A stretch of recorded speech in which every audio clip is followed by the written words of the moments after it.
আজ সপ্তসিন্ধু গল্পের ২৬তম পর্ব। সৌমির বিয়ের পর সৌমির বাবা কিন্তু বাড়িতে ভীষণ একা হয়ে গেলেন। সবসময় তার বাবার মনে হতো সৌমি এটা সেটা নাড়াচাড়া করতো, বক বক করতো, আর একটু কোনো কিছু এদিক ওদিক হলে রমাদিকে বকা দিত। বাড়িটা এখন একেবারে নিস্তব্ধ, নির্জন একটা দ্বীপে পরিণত হয়েছে। নিজের স্ত্রীর ফটো নিয়ে তিনি বললেন, সুনিতা, দেখতে পাচ্ছ আজ তোমার মেয়েটা কত বড় হয়ে গেছে, তার নতুন সংসার হয়েছে, সে নতুন জীবন শুরু করেছে। এবার বোধহয় আমার কাছে তোমার কাছে যাওয়ার আর কোনো বাধা রইল না। এমন সময় হঠাৎ তার ফোনটা বেজে উঠল।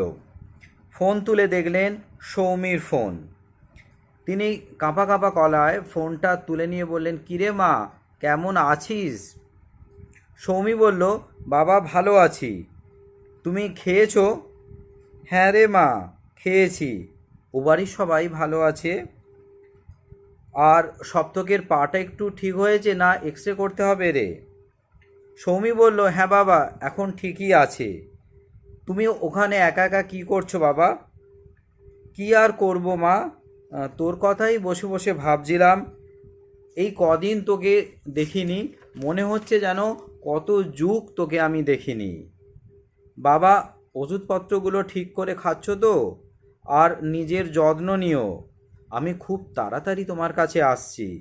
বাবা বললেন, আমার জন্যে অত তোকে ভাবতে হবে না, আমি ঠিক আছি, শুধু তুই একটু ভালো থাকলেই হলো। যদি ভালো লাগে আমার গল্প, প্লিজ সাবস্ক্রাইব, লাইক ও কমেন্ট করবেন।